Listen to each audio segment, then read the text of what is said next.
my absolutely amazing guest today is Aaron Beverly. Aaron Beverly is a project manager by trade at JP Morgan's Corporate Investment Bank, specializing in operating model enhancement, business technology adoption, and user training development. More than that, he's a highly skilled communicator and public speaker.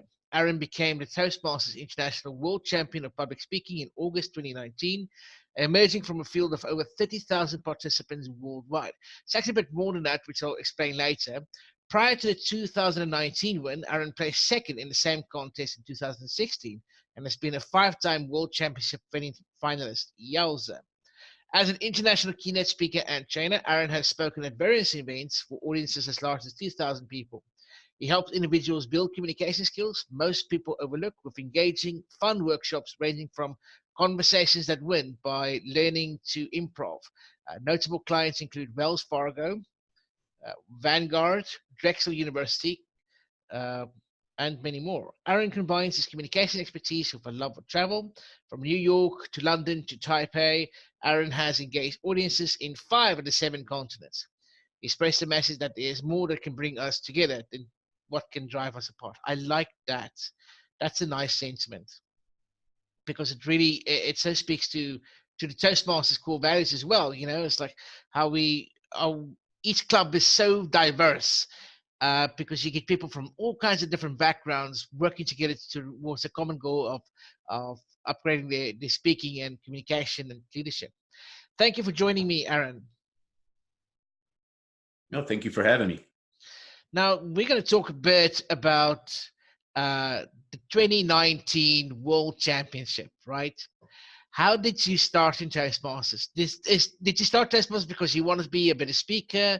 Or, you know, it's like, did you know there was something called the World Championship of Public Speaking?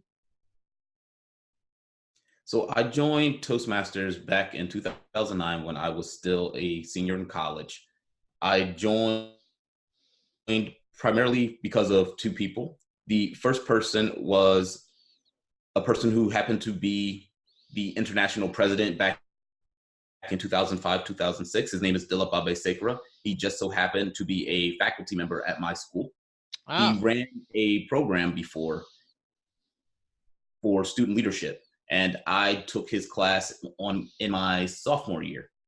And I saw his ability to speak. I saw his ability to eloquently state what was on his mind. And that was an ability that I wanted. He was the person who told me about Toastmasters first. I didn't act on his invitation to Toastmasters until about a year and a half later, where I saw Barack Obama on the campaign trail. And again, I saw his ability to speak. I saw his ability to inspire people. I decided then that I wanted to have that ability.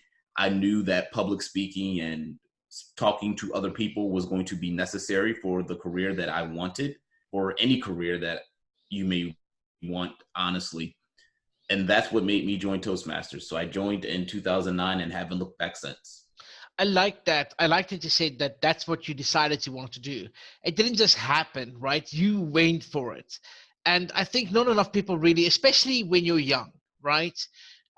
In high school, in college, you know, you don't really see the forest for the trees, so to speak, right?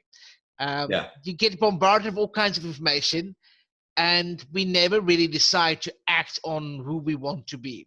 And I love that you said that that's what you decided to do, because I think Obama inspired not just Americans, but a world of upcoming leaders and speakers and people who want to be more, you know?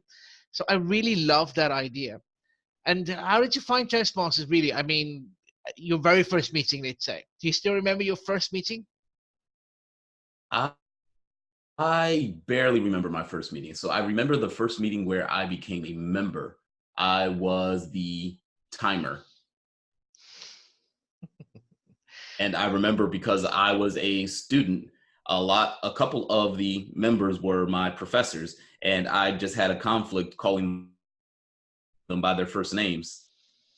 So it was a bit weird for me. Yeah, I can imagine.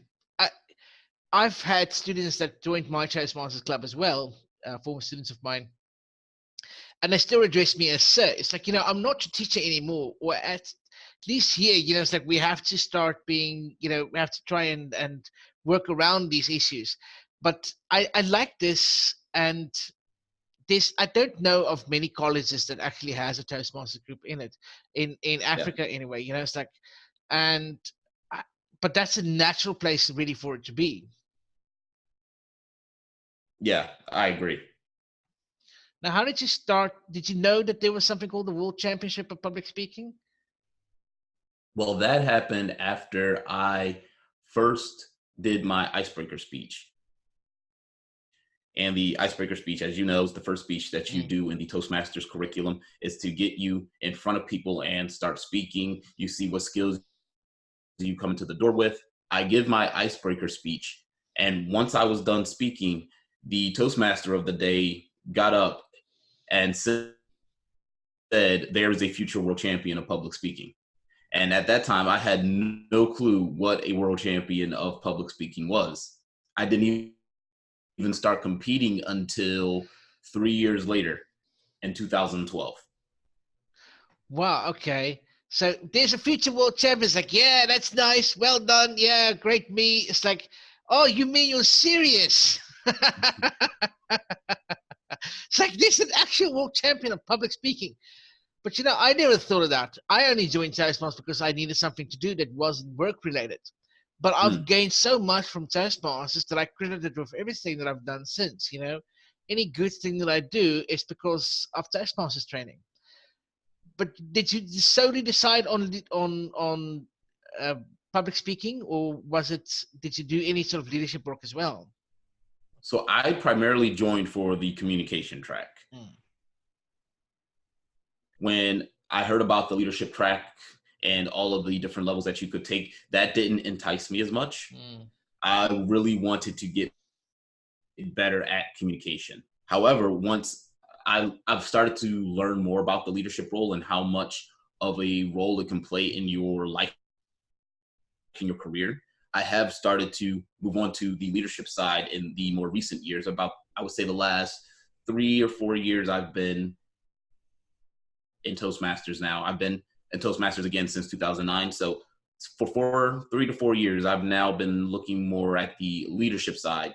But of course, I was concentrated on the communication side primarily, and that was because of the international speech contest. Okay, cool. For those who don't know, the legacy system, the system is now phased out or being phased out, is where we actually had two different tracks in Toastmasters, the leadership and the communication. So a lot of people, myself included, once I get to like speech 9, speech 10 of my communication track, I realized like, wow, I could have done so much already in my leadership manual that I just basically neglected.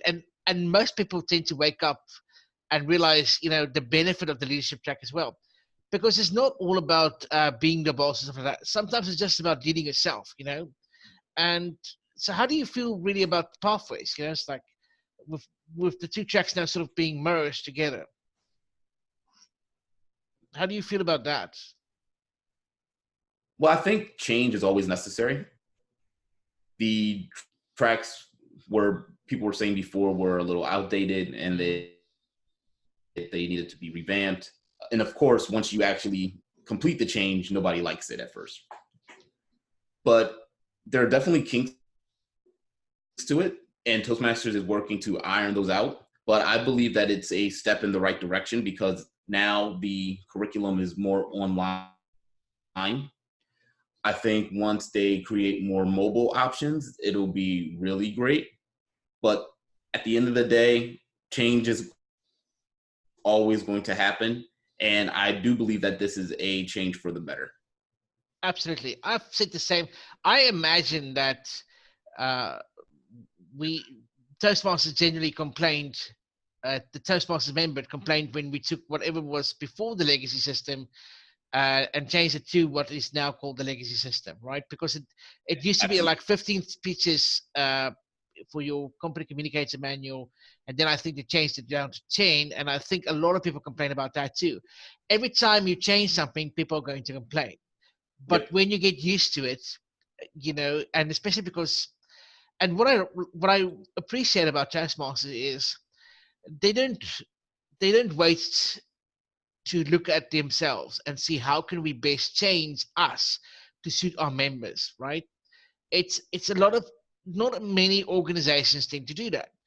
Not many organizations tend to look introspectively and say what we're doing is not working anymore as effectively.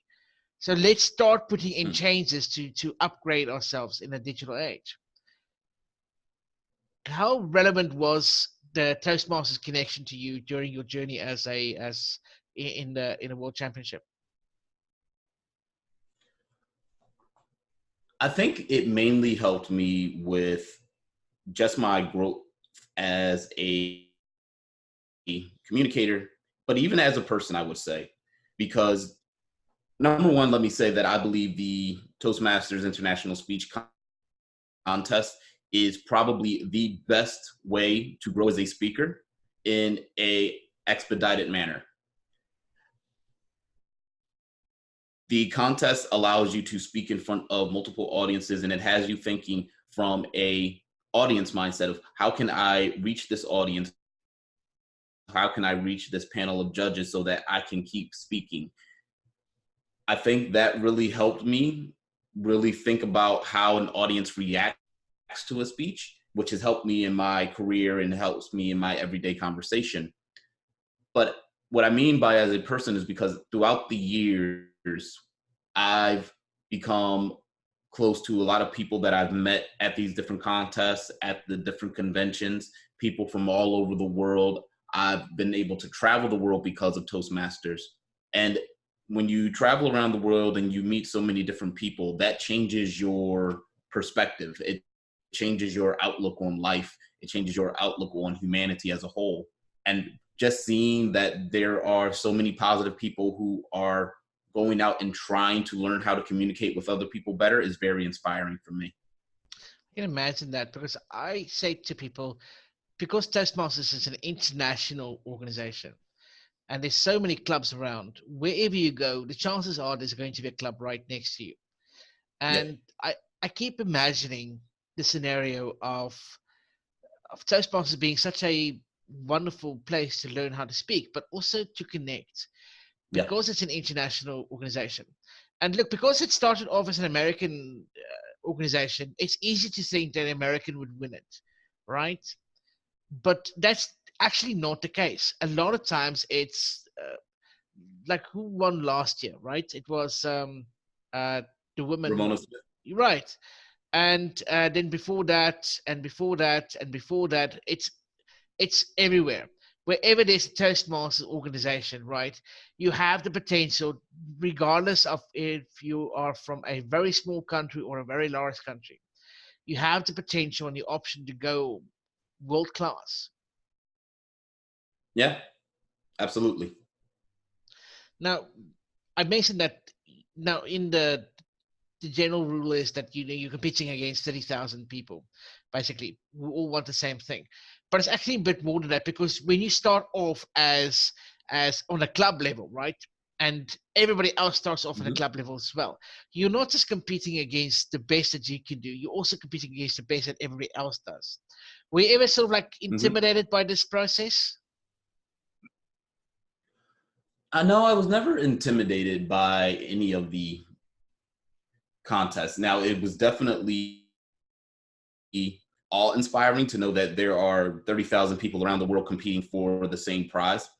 But when you stop to think about it, you're never going up against 30,000 people all at once or 29,999. Yeah. You're only going up against the people at the club level. Then you're going up against the people at the area. Then you're going against the people at division, district, etc. You only have to worry about up to 10 competitors at a time. Yeah, And you that's just true. have to work the way that you need to do what you need to do in order to reach that audience on that day. So the chances, it's not really a 30,000 to 1 chance. If you increase your skill level, if you increase your storytelling abilities, you can raise your chances. It's not a 30,000 to 1 scenario. So it really comes down to how much do you want it, how much are prepared to put into it, and are you prepared to learn along the way? Exactly. Yeah, And learning is a really key element to it. I can't agree more. And as a world champion now, right? Because now what people don't realize is that the speech that you gave at the finals is not the same speech that you went up with when you started at the club level. You actually have to Mhm. change it for the finals. Did you find that process difficult? No, because I had been doing it for multiple years. I think it was most difficult when I was competing for the first time in 2012. When I competed in 2012, I only had one speech in mind. I had no clue about any other speeches that I Yeah. would do. It wasn't until I got a mentor the next year who helped me learn about the contest, the ins and outs of the different rounds, that I had to think about creating a second speech once I won my district for the first time in 2013. And that was, I noticed that it was going to be a much harder process because you have to not only write a different speech, but you have to make sure that it's practiced and honed before you get to the semifinals. And you don't even know if you're going to get out of the semifinals, but you have to have that second speech prepared just in case. A lot of people I've heard don't do this. And I think that it's very dangerous. It's come back to bite people in the past where they give a great semifinal speech, but then they have nothing for the finals and they either bomb or it's almost like they're just doing a concession speech, which I actually have seen before. So writing a second speech can be difficult. And if you're definitely doing the international contest, I would advise you have two in mind. But some people will do what they choose to do. But I personally never found it too difficult How do you gauge the after quality of it 2013. after 2015? How do you gauge the quality of your speech? Because you don't get to practice in front of a live audience your second speech that much. Yeah. So I gauge the impact of my speech. First, I have to like my own speech. I have to like my own message. If I give a funny line, I need to think that it's funny, or I need to know for a fact that it can make people laugh.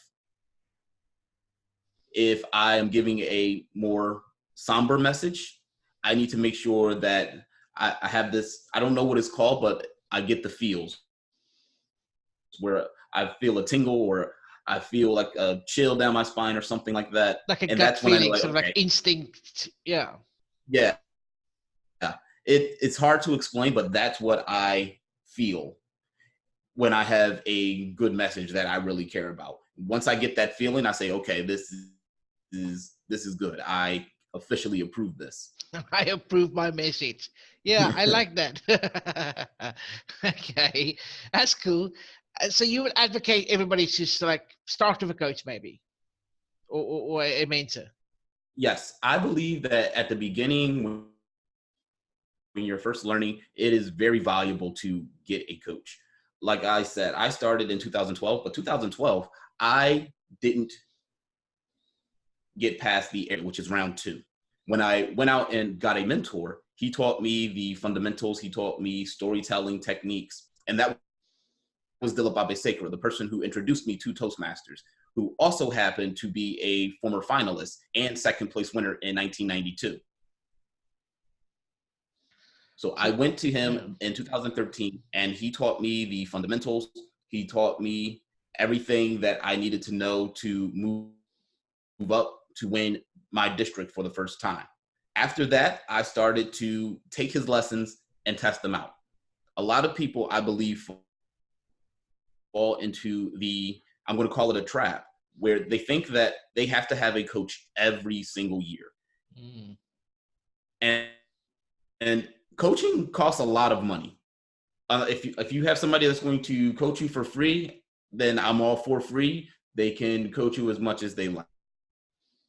But to get a quality coach that has the experience that you're looking for, you're looking at hundreds, even thousands of dollars in some cases. And when you think about it, it's really not a great return on investment if your goal is to win the world championship of public speaking. A lot of people will pay for their coach, but you're paying for the chance to market yourself as a world champion of public speaking. There's no $1 million prize if you win the world championship. Right. You have to work hard and market yourself as a champion for you to benefit from being a champion. Otherwise, you're just going to keep speaking for free no matter how long you do it. So that's not really a great investment. However, if you're just new to the contest and you want to know the ins and outs, I suggest you get a coach to learn the ins and outs of the contest. If you have other goals in mind beyond the contest, it is a good investment to get a coach. Like if you are just practicing a part of the speech that you're going to end up putting in a paid keynote. If you want to learn how to speak in front of larger audiences and you want to get to those district levels and the semifinal level so that you can practice in front of those larger audiences, then I can argue that a coach will be valuable. But if you have no goals outside of winning the world championship of public speaking, I suggest that you not get a speech coach after you have learned the fundamentals and ins and outs of the contest. Okay, that makes sense because you have to start somewhere, right? And engaging someone who actually has the experience, has the knowledge, is going to cost you money, right? But you have to have a game plan in place beyond winning the title. Because Toastmasters is a global organization, but it's a non-profit organization. They don't, generally speaking, have the money to give you $1 million prize or whatever it may be, right? Yep. So Yep. you can't get stuck with that exactly. sort of like limited thinking. Yeah. Yeah. So the other reason why I believe that is that as a speaker, you need to develop your own style.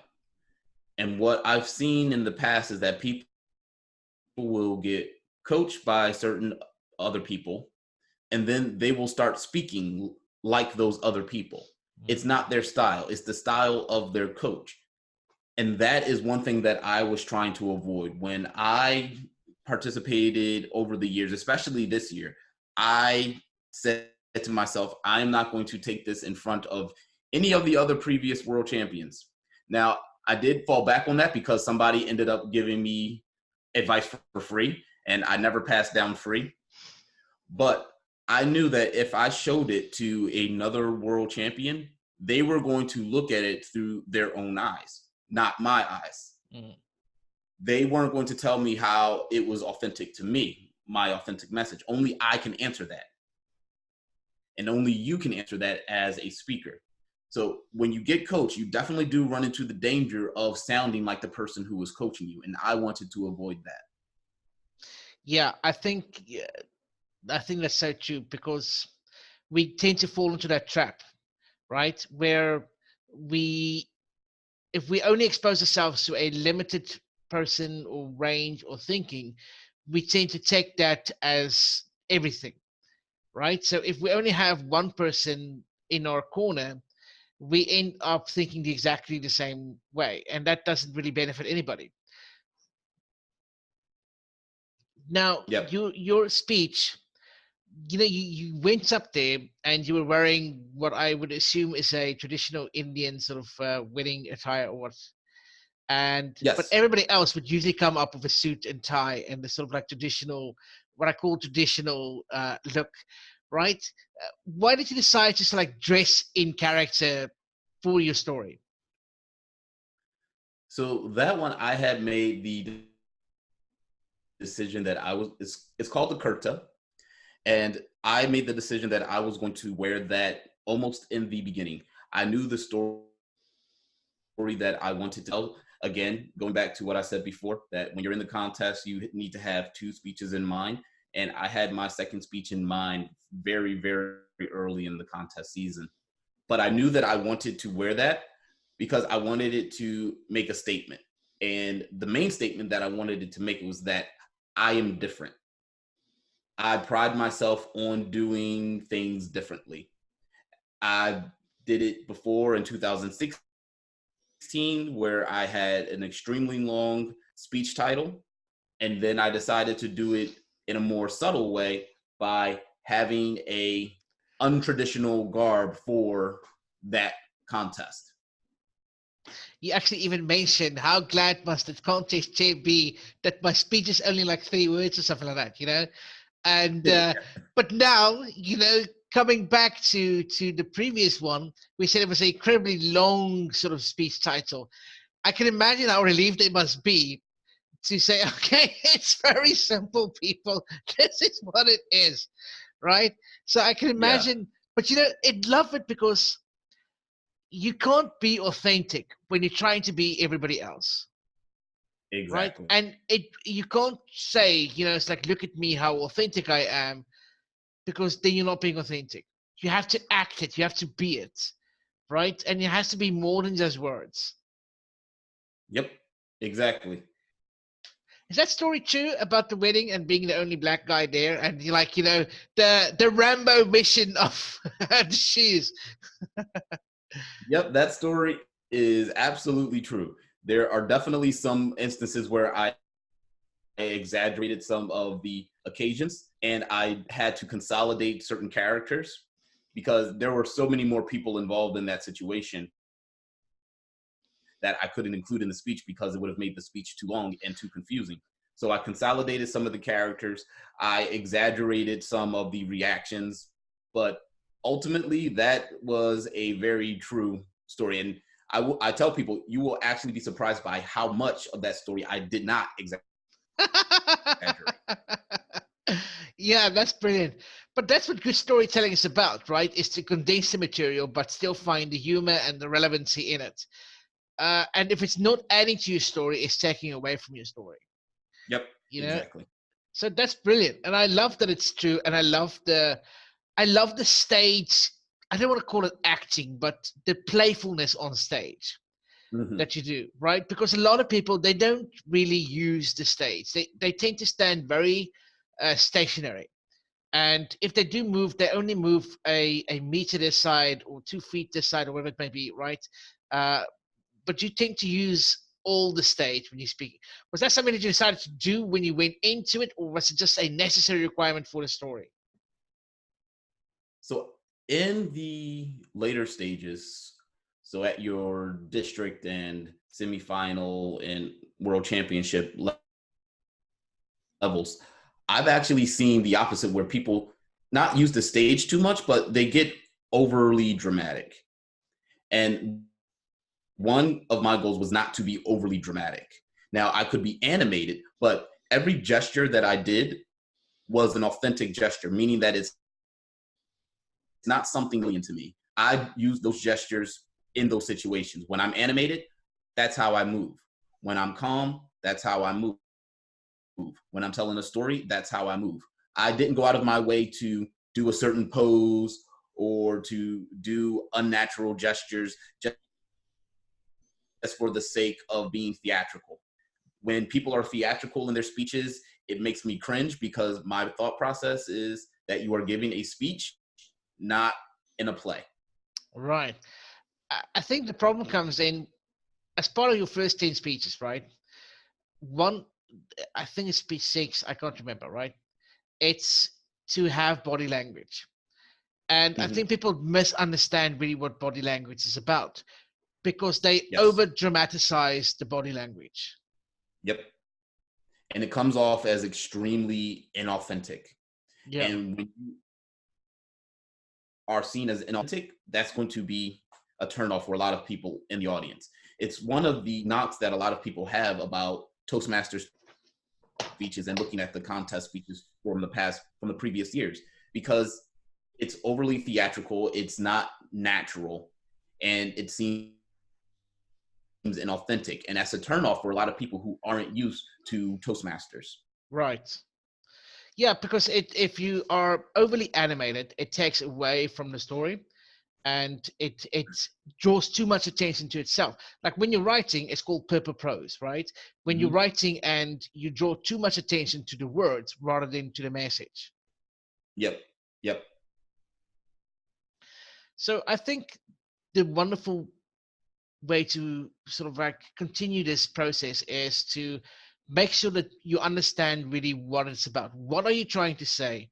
And how can you best say it without spending too much energy or wasting energy? And it's, I think if you want to have a coach, that's good. But you need to be understanding what exactly do you want. You can't have a very narrow minded of I want to be the world champion, right? But what else? Because it's just a year, right? You're only world champion for 1 year, right? And you can never compete Well, again. you're the most recent for 1 year. Yeah, well, you're the most recent. You're forever a world champion, but you're only, the most recent world champion for 1 year, and you can never compete again.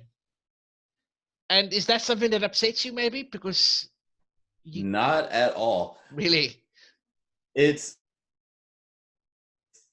I think because I came in second place in 2016 that I was close enough to it that I knew that it doesn't last forever, but I know that a piece of it will last for a long time.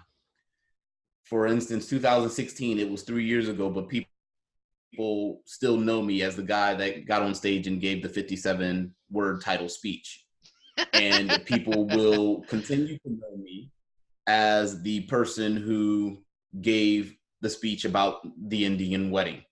So I believe that you enjoy it while it lasts. Enjoy it while you can, because it's only going to be recent for a year. It's only going to be fresh for a year. Then once the 2020 world champion comes around, then it's going to be their spotlight.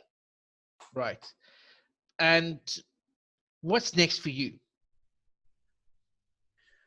For me, I've been thinking about doing a lot with social media Mm. and video. I plan to start working on and releasing educational content about public speaking. And this educational public speaking content is going to be free or extremely cheap. And the reason why I want to do that is because there are a lot of people want to learn about public speaking and get quality public speaking education. But the way the public speaking business works and the way the self-development industry works, that is priced out of a lot of people's range. Mm. And I don't believe that it should be. So my goal is to put out something of high quality that's going to be about public speaking education, to give it to the people who really want it and who really need it. I like that idea, and I think that sort of shows what a world champion is supposed to be. It's supposed to be giving back afterwards. And look, because you are forever a world champion of public speaking, right? No one can ever take that away from you, but you can always give more than that Yeah. one speech, that one. And speaking of, the education of it, have you ever had any sort of like voice coaching or stagecraft coaching or something like that for your speeches? So for voice, I did take voice lessons, but that was for singing, but it did go into my public speaking. People started telling me that I had a good voice almost near the beginning. And of course, at first I had no clue what they were talking about because everybody hates the sound of their own voice. But I did learn to get used to my voice. I learned how to better control my voice, how to breathe properly when I speak. And that's what I've mainly done for voice. When it comes to speechcraft, I haven't been officially coached for the content of my speeches or the structure of my speeches since 2013, when I was coached by Dilip Abesekara. But I have learned bits and pieces over the years, and I've done a lot of testing and a lot of trial and error. And I think that is what helped me really develop my own style. It's again why I say that sometimes you need to drop the coaching so that you can start to test things out on your own and start to learn on your own. You can't always be coached to get to the goal. You do have to learn how to get there yourself. Right, because nothing, you don't know what's going to fit for you better than having experienced what doesn't fit for you. Yep. Yeah, and that makes sense because you have to have the trial and error. You have to put the skills into practice, and so you have to try and cut away the unnecessary pieces. Like we spoke about body movement, right? And how sometimes so unnecessary it can be. It can become distracting to the point that I've lost interest in what you're trying to say, because all I can think of now is how much you're waving your hands around and it looks Mm-hmm. unnatural. And the same thing Yep. goes to the way you say things and what you say in things. Like it's all in the beginning, you had to condense the version and you had to combine the characters, and sometimes you had to exaggerate certain things, but at the core of it, it's still the same message, right? But just Right. focus on where you want to lead it to. I don't think enough people really understand that. They want to speak on everything, right? They want to say everything in a 7-minute speech, and there's not enough time for Mm-hmm. that. Yep. Exactly. And I think now also that with 7 minutes, you you don't have a lot of playtime, right? And you don't have a lot of stage time. So it's like a knife fight in a phone booth, so to say. Every sort of strike you make has to count for something. Okay, that's a bad example, but it's you can't be the karate guy in a phone booth, right? With unnecessary Yeah. movements. You can't do spin kicks and flips and all kinds of things in a phone booth if you're having, that sort of a discussion in a phone booth, right? You have to make sure that what you do is to conserve energy and to get to the point as efficiently as possible. And really, that sort of Yep. translates into how you need to go about doing this.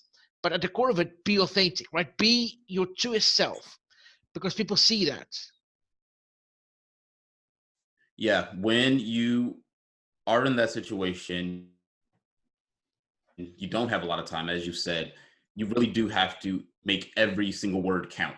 When I'm writing my speeches and I'm going through the editing process, have to kick out all the words that I don't need. I have to take out all of the unnecessary movements that I don't need, because 7 minutes really goes by very, very quickly.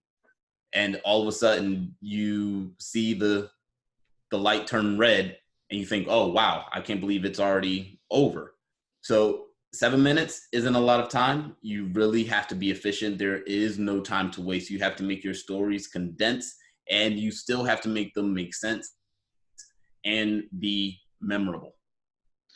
And has that sort of philosophy or way of doing things translated into any other areas of your life? Absolutely, especially in work where you still have to deliver messages. They have to be concise. So when I'm drafting an email, when I'm leading a meeting and I'm speaking at the meeting, I have to find what the concise message is, because attention spans are short, even in a corporate environment. If you're giving people fluff, they're going to call you out on it, or they're going to do even worse, just ignore you and not make you a part of any future decisions. Right, because the first one is bad, but the disengagement is worse, Exactly. because then you don't even get the fluff, or you don't even get the flack for it, because they don't care enough to even pay attention. Yep. You lose the respect. Yeah. And in a corporate environment, where where time equates money, you have to be as efficient as you possibly can, and that comes through in your work, in Yep. your speaking, and everything you do. So would you say that Toastmasters is a way to be more efficient in your work environment as well, because it teaches you those skills as well? Yep. I would absolutely say that. Yeah. Well, I think that's a wonderful way to end this discussion. And I think we've got a lot of takeaways here, especially about authenticity and being your truest self. And by all means, start off with a coach if you need one, right? Someone to help you and sort of like get you started. You know, it's like a generator that you need to pull the cord to sort of like get it started. But then it needs to start, right? Then it needs to go, and you need to sort of Right. like leave it to do its thing. And that might also be a bad example, but still, I'm gonna go with it. And yeah, and everything we do has to connect to everything else, and we need to really know what we want, and it can't just end at the ceiling. We need to reach higher than that. So if your goal is to just win the championship, then it's going to be a very sad and expensive sort of like journey, because there's no, because if you do win, then that's it, that's your life. So I Yep, think, very yeah, true. be good, be efficient, be awesome, and be you, most importantly. Yep. Okay, I think this is a wonderful discussion, and I thank you for joining me on this episode of Imagineering, Aaron. Thank you. Thanks for having me. And yeah, I let me, if you're on watching this on YouTube, uh, if you're listening to this on LinkedIn or SoundCloud, or watching it anywhere else, drop me a comment, and how, if you think maybe you need to upgrade your speaking. Do you want to contact Aaron? Maybe he can give you some pointers. He's saying he's releasing some media content to maybe help you. Maybe you can sign up for that sort of program. What is your takeaway? Have you watched his speech? What do you think about it? Do you like the burqa? Do you think it really speaks to the story? Because I do. And yeah, connect and share and be you. Aaron, thank you so much. And this is Imagineering signing off. Cheers. Take care.